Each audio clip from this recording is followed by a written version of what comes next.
31st of October, Rabbi Sendik, substituting for Rabbi Levitt, Gomorrah.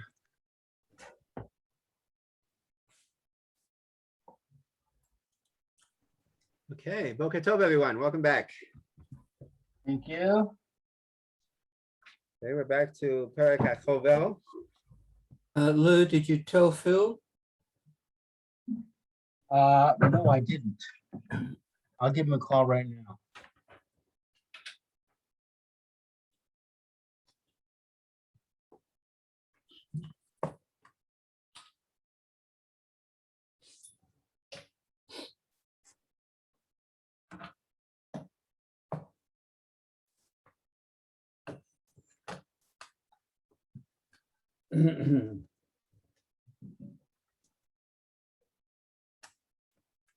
Welcome.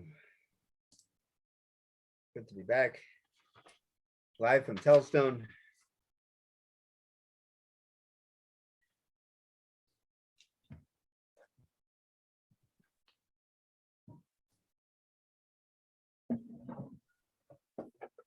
All right, ready to start it up? We left off on the top line of Pei Zion Amud Beis, top line or two. We had a discussion if a third party injures a minor girl, a basketano, who collects the payment for the injury? Who collects the chavala?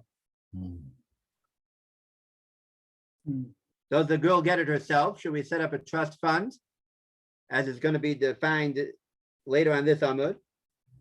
Or do we give it to the father? So let's review the first line and a half of the Amud. Omar Lay, this is Rav in his younger years in Eretz Yisrael, responding to Rabbi Eliezer. Lo zichasa haTorah le'av ela shevach neurim bilvad. The Torah only gives a father rights in his daughter regarding shevach neurim, classic profits from her younger years. Let's assume that means mainly her paycheck, her salary, her earnings, and Kiddushin money. Anything else, however, belongs to her. The Chavala payment would belong to the girl herself. That's where we left off on Thursday.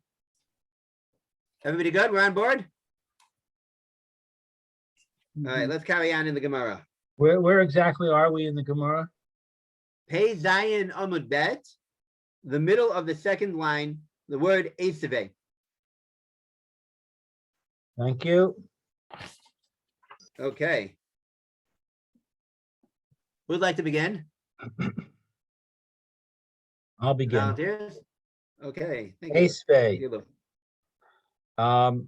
A strong question was asked by Rabbi Elazar to Rav. Chovel be'eved ivri. One who wounds a Hebrew servant, chayev bekulan. He's obligated in all of them. Hutz min ha sheves. Right. Bizman shehu salo, except for the loss of employment when the Eved belongs to him. This was a quote from our Mishnah. Right.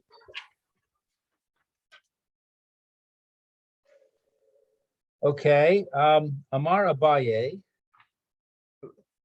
Let's pause for a moment. Before you get to the answer, the question is not at all direct. We're not talking about an Eved Ivri. We're talking about a minor daughter. What exactly is the question from here? Well, the similarity is that the father is entitled to the earnings of the daughter. Good. and the owner is entitled to the earnings of the servant.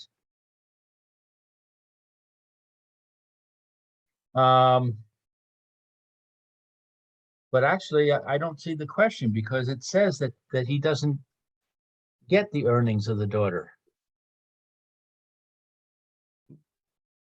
Rav just told us that although a father gets the earnings of the daughter, he is not entitled to her injury payments. And we assume that means that he's entitled to none of them. Remember, there are 5 types of injury payments: nezek, tsa'ar, ripui, sheves, and boshes. And unless we're told otherwise, the Gemara assumes that a father is entitled to none of them if his daughter is injured. Not even sheves, not even loss of wages. So now the Gemara has a question. We see that in Eved Ivri, where of course the earnings belong to the master, and the sheves payment would also belong to the master. Namely, if a master injures his own Eved Ivri, he doesn't have to pay sheves because he would be paying himself. That implies that if a third party would injure an Eved Ivri, who would the payment belong to? The owner. Right. So I would assume the same thing would apply if a person injures another person's minor daughter. The sheves payments, the loss of earnings, should go to the father. But that's not so. We're assuming that Rav said that's not so. We're assuming that when Rav said the payments go to the girl herself, it applies to all 5, including sheves, including loss of earnings. All right, everybody see the question? Well, what does it mean when it says that the Torah granted to the father only the gains of Narus? The salary paycheck itself. That's the only thing that the father gets. Right. And we assume at this point that Rav holds compensation for earnings, workers' compensation for injury, that's not the same as the salary. That's not the same as earnings. Rather, it falls under the category of chavola, along with nezek and ripui, doctor's bills, and all the rest. We assume at this point that Rav is of the opinion that it should go to the girl. That's the question. Rav says it should go to the girl, yet the Mishnah seems to imply that it should go to the father. We can derive from the Mishnah what the Mishnah says about Eved Ivri, that sheves, compensation for lost earnings, should go to the father. Okay, let's try the answer. Carry on, Lou. You're doing great. Amar Abaye, Abaye said, Modeh Rav b'Sheves. Ooh. Rav concedes regarding loss of employment. De maaseh yadeha ad she'as bigrut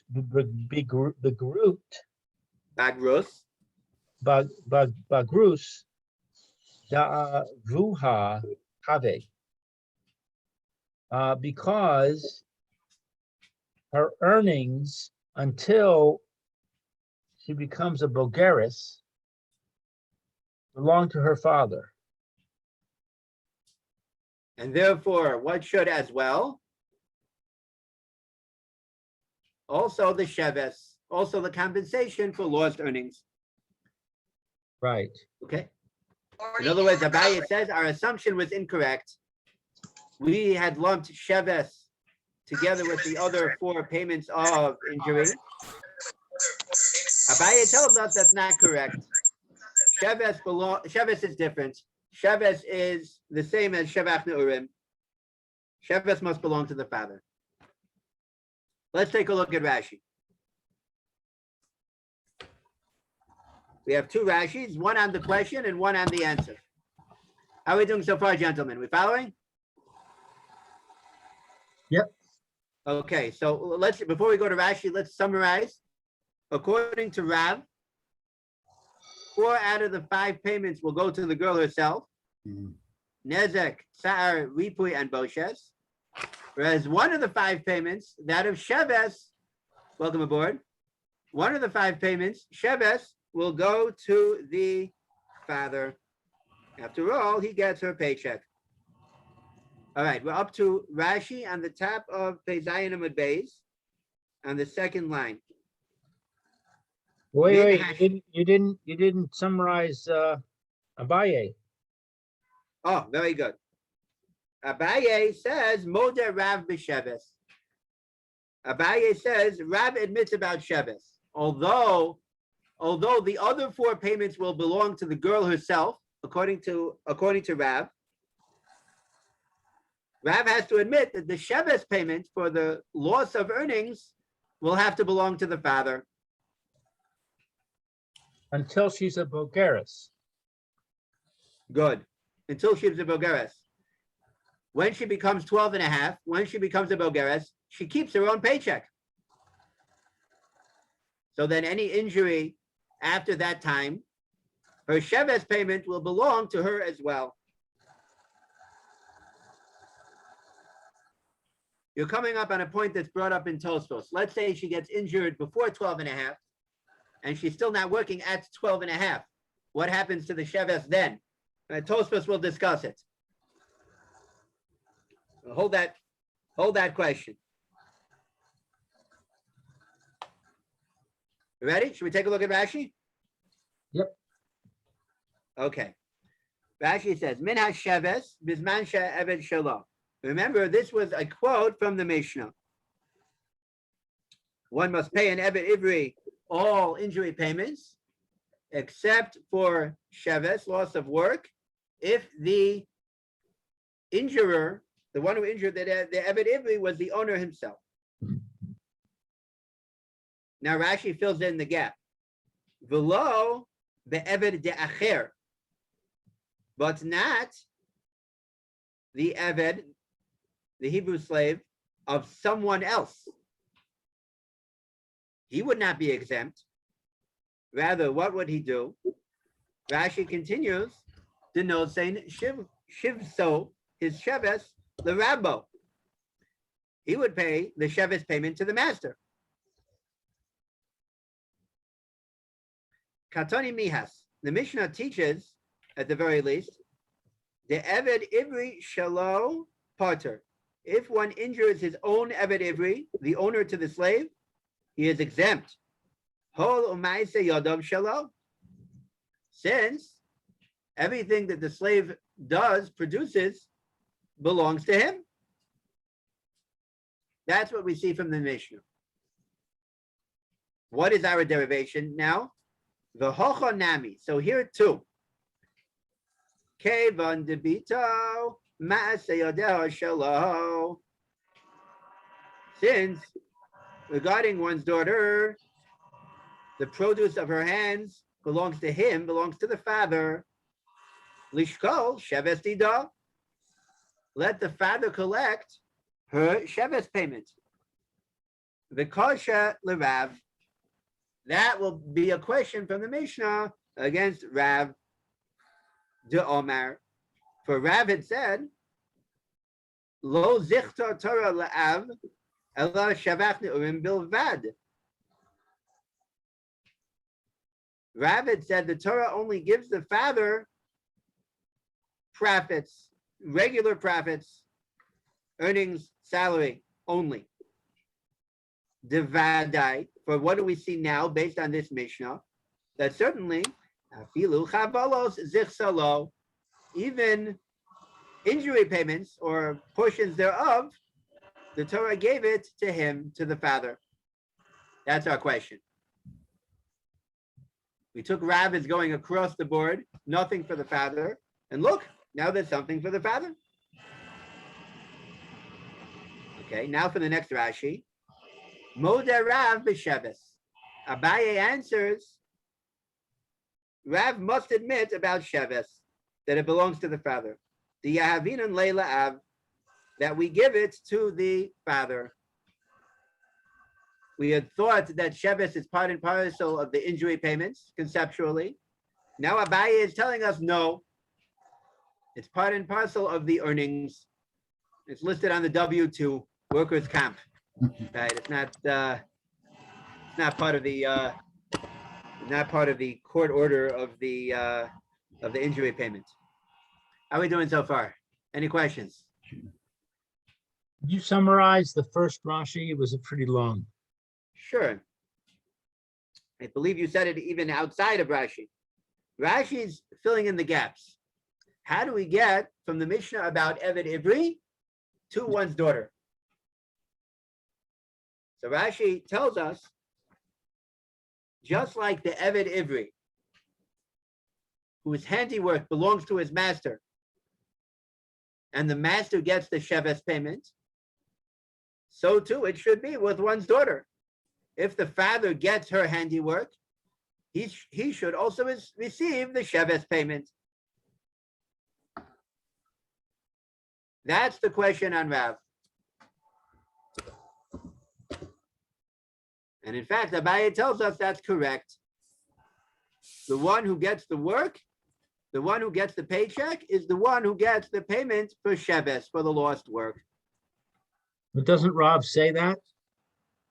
We thought that not. We thought that Rav says that the daughter gets the injury payment in all of its parts. Rav said in the top line, only Shevach Urim, but not Chavala, not injury payments. And we thought that Rav says that the father gets none of the five. They all go to the daughter. What are we changing now? Abaye tells us that the father gets one out of the five payments. The father does get Sheves. And when Rav said the father does not get Chavala payments, he's talking about the other four.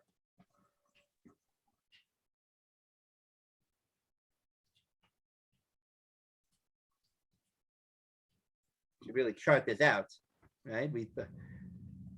According to Rav, we thought originally the father gets nothing, and now we see that he gets something. The father does get Sheves, as we derived from our Mishnah.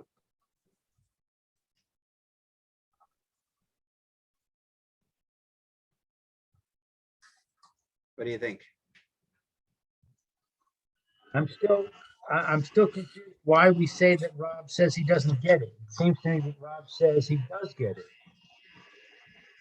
Originally, we thought that Rav said he doesn't get it.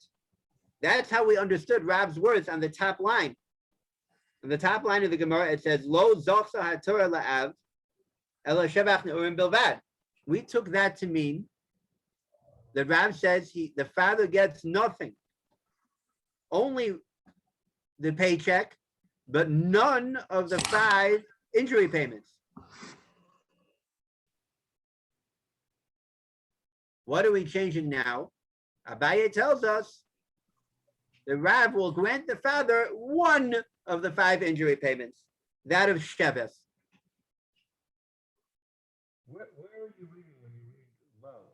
The word low. I don't see it. What did you say? Once again, I don't see the word low. Which line are you reading that from? the third word on the Amud. Lo zichsa Torah la'av, elo shevach neurim bilvad. The third word on the Amud says lo. The Torah.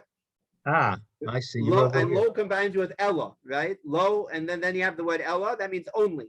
The Torah only gives the father shevach neurim, which means the paycheck. And we assumed that meant, but not injury payments, and also not workers' compensation. That's what we thought Rav meant. Abaye now tells us that the father will get Sheves. When Rav said lo, he meant the other four. The father does not get nezek, he does not get tsar, he does not get boshes, but he will get sheves.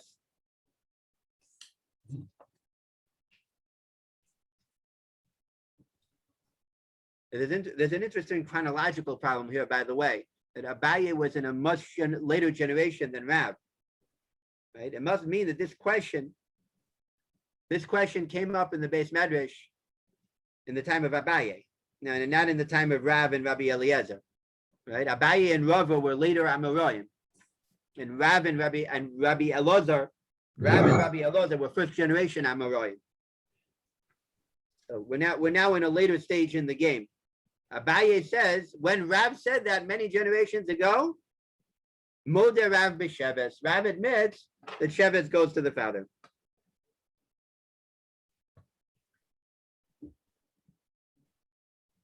Okay, shall we carry on in the Gemara? All right, we're about to bring two braisos.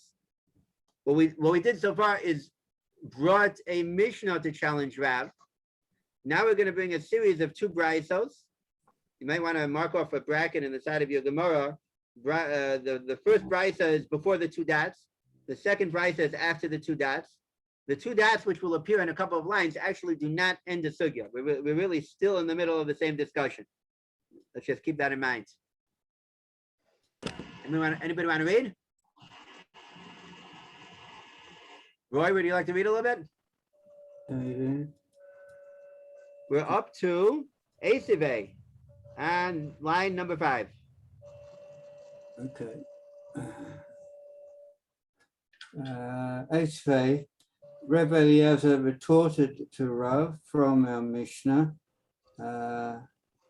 Hachaver be'eved ivri, one who wounds a Hebrew servant. I'm sorry, Roy, let me just interrupt you for a moment. Let's just skip ahead to the next Esvei. I think there are a few Esveis on this page. It's about 3 lines down from there. It's at the bottom of the left-hand column on 87B1. Got it. Thank you. Rebbe Eliezer again retorted to Rav, this time from a Beresa. Hachaver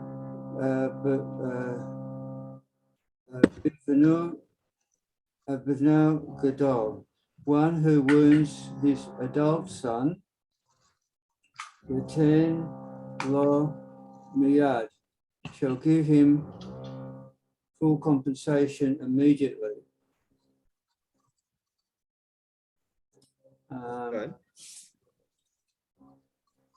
B'vno koton, and if he wounds his minor son, Yaseh lo sigola, he shall establish a trust for him. Achover bivso katana, and one who wounds his minor daughter, Potter, is not liable for law, and not only that, Elo acharim shechavalo bo, but others who wounded her, hayavin lisan le'avia, are obligated to give compensation to her father. Wow. Is this good news for Rav or bad news for Rav? Good news. He said, because Abaye said that the father gets share. Yeah, it says the father gets. It says it directly. We just said if a third party injures a minor daughter, he must pay the father. Whereas on the top line, we said that the father gets nothing. He gets only the paycheck, implying that injury payment should go to her. It's a problem. Rav, we don't want Rav to argue on a brisa. Yeah, that's a last ditch resort to say that Rav is a Tano and can argue on a brisa. We'd rather not go that road. All right, so we have a 3-word answer. All right, so the Gemara answers.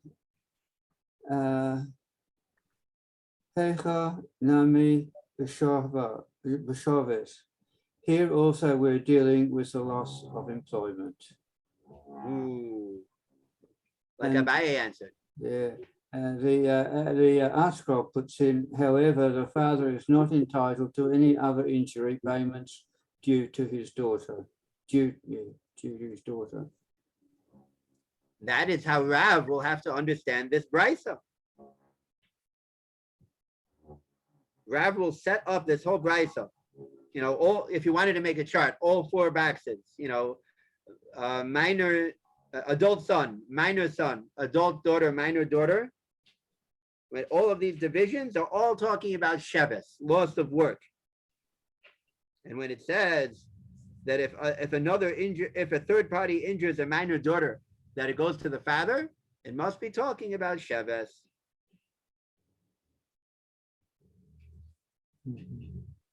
Okay, that's brisa number 1. What is it Let's, that in brisa number 1? What is it that the father gets when it says chayvin lesan la'aviha? What According to compensation Rav, is he getting? according to Rav, that refers only to Sheves. Remember, there are 5 different types of injury payment: Nezek, Tsar, Ripu, Sheves, and Boshes. 5 components of Chavala. Rav will say it refers only to the one component of Sheves. Only that will go to the father.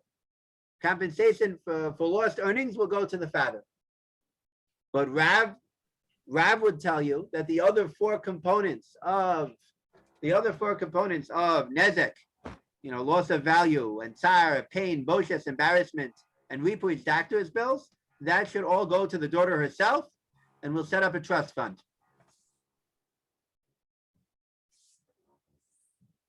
What exactly the trust fund is, by the way, is discussed on the bottom of this Amud. They didn't have Wall Street back then. All right. Before we go to Rashi, let's go a little further in the Gemara. All right. Someone else, please, can Okay. do this. Alan, would you like to read a little bit? Sure. Starting with Vivno, Gadol. Yes. Having cited the Brisa, the Gomorrah comments on it. No Gadol, retain lo miyad, and if one wounds his adult son, he shall give him compensation immediately. Or me the who, but they contrasted this Brisa with the following one. Chovel one of Uvicha no solve shall regarding one who wounds the sons or daughters of others, Gedolim retain Wahem Miyad. If they are adults, he shall give them full compensation immediately. Ketanim Ya'asem Wahem Segula. If they are minors, he shall establish a trust for them. One of Viva no saw Shalom. But if one injured his own sons or daughters, Putta, he's not liable, whether they're minors or adults. This last statement contradicts the previous Brisa. Okay. And this, remember, this contradiction does not relate to minor daughters, which is, at least not directly. That was the original topic of our sugya.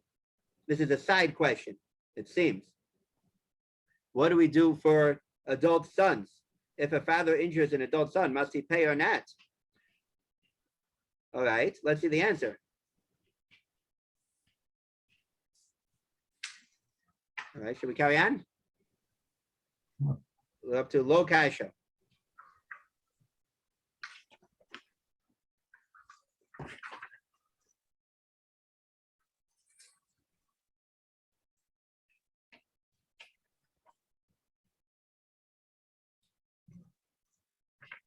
Should I read?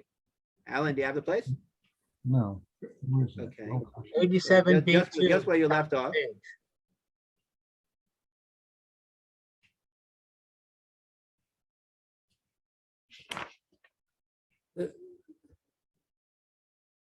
Alan, the top of page 87B2. More answers, Omri Yes. said, okay, okay, they said, Lokasha, I was looking, didn't see the first and third word. It's not difficult.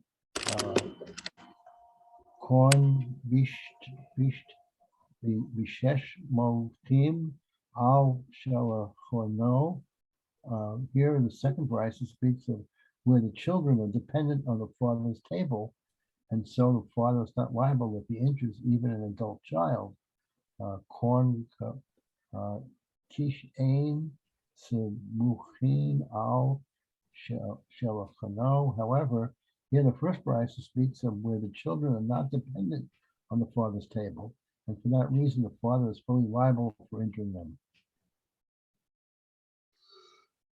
Okay. So we have a distinction. We see sometimes even a gadol is really a katan. If you have children that are older and bas mitzvah, but you're still feeding them, they're still dependent on your table. That doesn't have to be in the literal sense. It could also be in the financial sense. You know, there might be a way at your yeshiva or college, if the case may be. But if you're paying for their food, so in the monetary sense, they're still dependent on you. They're still a katan. You know, this comes up lahalacha. This comes up in the topic of eruv, whether it's an eruv chatzeros or an eruv takshilin.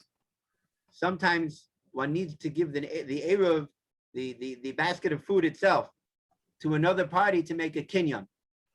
Let's say let's say it's eruv Yom Tov, and I want to make an eruv takshilin, and I want it to help not just me but other people as well. So you need to give it to a third party who will pick it up on behalf of the community to make a kinyan. Yeah, so what you have to do is knock by a neighbor's door and ask if he could make a kinyan. If your sons or daughters, even over bar mitzvah, want to do it themselves, that's not advisable. Because in terms of acquisitions, a son or daughter who is dependent on your table is a katan. It's not considered a third party who can make a kinyan. Since we're here in Eretz Yisrael, it comes up in regards to trumos and ma'asos as well. Like, let's say in a ma'aser ani year, let's say you would make an arrangement with a gabbai tzedakah. Let's say I have a fruit tree in my backyard. All the fruits are still from the 6th year, a ma'aser ani year. You can make an arrangement with a gabbai tzedakah. You can give him some money in advance. This is a loan for poor people. Anytime I have ma'aser ani to give, you know, I'll keep the ma'aser and I'll deduct it from the loan. That way, the money will get to the aniyim, to the poor people, like the Torah intended. That's a very good idea, by the way. If anybody has a fruit tree, you know, that way there's no exemption from actually giving ma'aser ani to the aniyim nowadays. You know, they can certainly use it. But then what happens when I separate trumot and masrot? So I recite the text. The ma'aser ani ends up, I believe, in the south side of the pile. What you're supposed to do is knock on a neighbor's door and hand over the ma'aser ani that he should pick it up for the gabbai tzedakah. At that point, the gabbai tzedakah owns it, and then you can take it back in exchange for the money for the loan that I already gave him. Who should I choose to make that kinyan? Our Gomorrah will tell us you have to go to a neighbor. You have to go to a different household. To ask one's sons or daughter to pick it up for the gabbai tzedakah would not be sufficient, because a son or daughter who is somech al shulchano, who is relying on your table, he's part of your household. He's part of your wallet, of your money, and that wouldn't be called a kinyan by a third party. All right, that's it. This is a very halacha l'maisa Gemara. That's for a halachic tangent. All right, let's go back to the let's go back inside to the answer in the Gemara. We had a we'll sum up. We had a stira. We had a contradiction between two braisos. The first brisa says, if a father injures his own adult child, he must pay him immediately. And the second brisa said, if a father injures an adult child, he is pater, he is an exempt. The Gemara answers they're both correct, and there's no contradiction.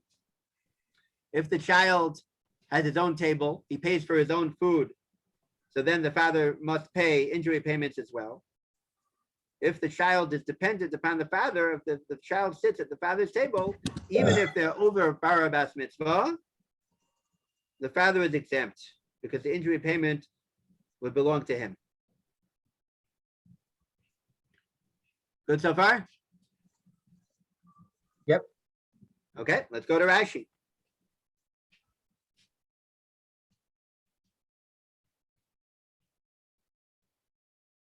We're up to Rashi Bivno.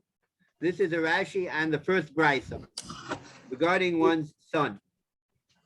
It's on the fifth narrow line in Rashi. Rashi's giving us background. Everybody have the Rashi? Yeah, Rashi. Lo zachi le midi. He doesn't make him collect, supposedly he's not able to get it immediately. Midi. Katana with his minor daughter, Zachile. She will collect. Thank you, Philip.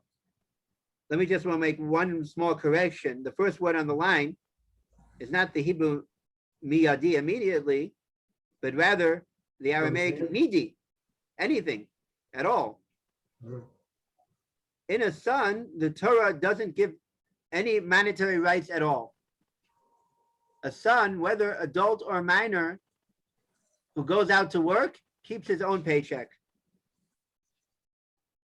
However, a daughter, when she is a ktana, when she is a minor, zachi le, to him, the father would get. Rashi's giving us the background to the first brisa, why there should be a difference between sons and daughters. Right? Halachically, sons can work for themselves. Only in regards to a daughter does the Torah give the paycheck when she is a ketana. Let's assume that means until Bagrus, until the age of 12 and a half. I believe that's the only Rashi we have so far.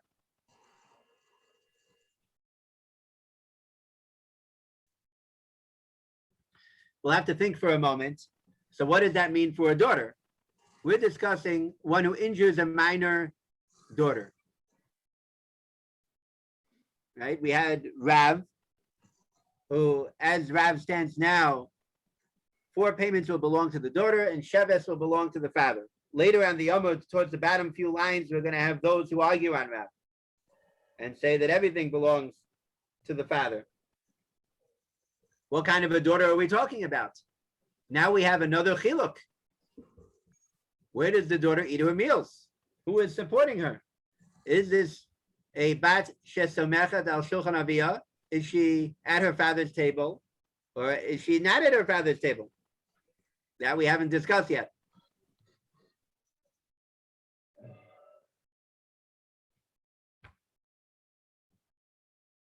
I'd like to hold off on Tosfos for the time being because I took a look at Tosfos and it brings in concepts that will only be discussed later on the Amud. So, unless there are any questions, I think for the time being we should go further in the Gemara. What do you say, Rabbi Osai? We good to go on? Okay. Okay. We are up to B'mayu Kimta. B'mayu Kimta. With what have you established? In what case have you established? Shall I read a little bit? Any volunteers? All right. I guess it's my turn. Hang on. B'mayu Kim. Where is it? You have it? B'mayu Kimta? It's on 87b2, the second paragraph. Gomorrah challenges this explanation. Okay. B'mayu Kimta l'kamaisa. In what case did you establish? I don't have the article in front of me. I'll do my own translation. In what case did you establish the kamaisa, the first brisa? Kishe'ein somchin or smuchin al shulchano. The case when the children do not depend on their father's table. And again, that's why the adult son collects his own payment. If so, let us say the sefer, the end of that first brisa, right? The one right before the two dots. That's what we're zooming back in on. The Gomorrah quotes it. Hachovel bevito aktana potter. That brisa told us that one who injures his minor daughter is exempt. Velo od, and not only that, even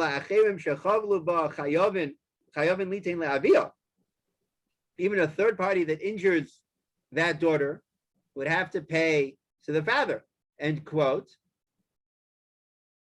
The Gemara asks, if it's true that we're talking about throughout that first brisa, children that are not at their father's table, the Gemara asks, that third party should have to pay her for she needs food. She has to eat, and nobody is hosting her on her at their table. This is a girl who's not eating at her father's table. She has her own bank account, right? She has to fend for her own meals. So if she loses time at work, the money should be going to her. You said before that if a son is a adult, but he's eating at the father's table, then we call him a katan. For monetary purposes. So Yes. what does it mean to call the daughter a katan and say that she's not eating at her father's table? That's a good question. It probably means in terms of age, she's less than 12 and a half. Obviously, for purposes of mitzvos, for purposes of Issa v'Heter, the ages of 12 and 12 and a half are very important. Right? We still, when we say a katan, usually we mean for a girl younger than 12. So she's It's younger just than that 12, but she's financially independent? We're establishing this case. Levito Ktana Potter. As of now, we've established this case. She is less than 12 or 12 and a half, but her father is not feeding her. She has to fend for herself in terms of upkeep, in terms of a salary, in terms of finding food. Originally, we didn't have this problem, right? Originally, we assumed that we're talking about a girl that the father is getting the paycheck. The problem began when we noted the stira, the contradiction between these two brisos. And in order to explain the reisha about the Ben Gadol, we were forced to establish this as a case of Eino Somech al Shulchan Aviv. They're not being fed by the father. So now the Gemara asks, that now gives us a problem for the Sefer.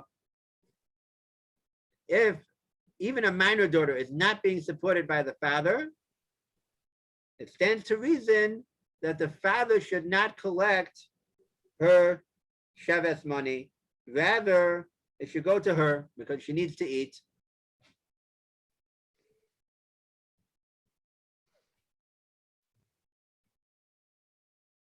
All right, the Gemara now extends the question. Let's see if we can fit this in before the end.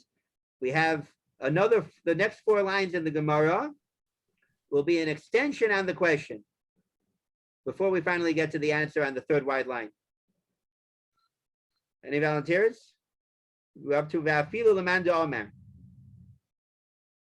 Vafilu Leman de Amar, and even according to the one that says Yachol ha-Rav Lomar La'evid, even according to the one who says that the master is able to say to the slave, Aseh imi ve'eni zancha, work for me, but I will not feed you. Hane mile ve'eved Kanaani. These words apply to a Canaanite slave. Amar le, that he can say to him, that is, the master can say to the slave, Aved avid ta kule yoma. Work, do your work all day. Ule unta zil schar ve'echol, and at night go recline and eat. I would say go around and eat. Go around, Go around and beg for food, because I'm not feeding you, says the master. around and eat. Okay. Aval Eved Ivri, but with a Hebrew slave, Dichsiv Ki Tov Lo Imach. It is written because it is good for him with you. Imcha b'ma'achol imcha b'mishteh. With you in food and with you in drink. Lo, a master may not say, kol shekain bito. A master cannot say that statement of work for me and but I will not sustain you to a Hebrew slave, kol shekain bito, even more so to his daughter. He's not allowed to say to her, I won't work for me and I won't feed you. Very good. Right. That's starting what to was troubling understand. me before when we were saying that she's underage and yet she's not being provided for. Right. So now the Gemara is saying, by definition, if she's not being provided for, she is also not ceding her paycheck to her father. Once the father says, I can't provide for you, she keeps her own paycheck. So wait a minute. If she keeps her own paycheck, so then certainly she should keep her Sheves payments. How come the first brisa says that a third party must pay the father? And that if the father injures the daughter, that he is pater, he is exempt.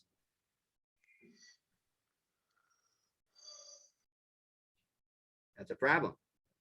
Well, it can't be that he's getting her paycheck and he's not feeding her. That's Right.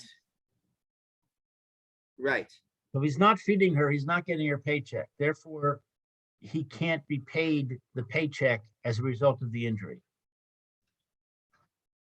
He would not be paid the Sheves payment as a result of the injury. Right. So now we have a problem. In what case do we explain the first brisa, which says that the father gets the payment? Right? One or two things has to change. I assume that the daughter is living in the father's place. Okay. Where she spends the night is not the issue. The question is who's paying for the food? Ongoing expenses. Right, it's true. They talk about room and board, right? I'm not sure that board would be enough. Let's assume that if the father is not paying for the food on an ongoing basis, he loses the right to her paycheck. He's got to pay both food and room and board. I'm not sure what the din is lahalacha. It's a good question. I don't know. At this point, the Gemara mentions food. Mhm. Okay. It's, the Gemara might discuss this in Kesuvos. Let's quickly see the answer in the couple minutes we have left. Kidi Amar Rava Beredu of Ula Lo Nitzvacha Ela Laha'adofa. In another context, Rava, son of Rav Ula, says we only need to know about it for ha'adafa, for extra. What if more money comes in than she needs for food? Hachanami, here too, lo nitzvacha ela laha'adafa. What the Brisa says is only, again, the word lo plus the word ela means only. It is only needed regarding ha'adafa, like the Hebrew word odef, extra. If extra payment comes in, if extra sheves money comes in, more than she needs for her food, that is what the Brisa is saying should go to the father. The basic amount which she needs for food, that's in lieu of her wages, and she would keep that. Because after all, we established the Brisa as talking in a case when she is paying for her own food. If there's extra, that's what the father will receive.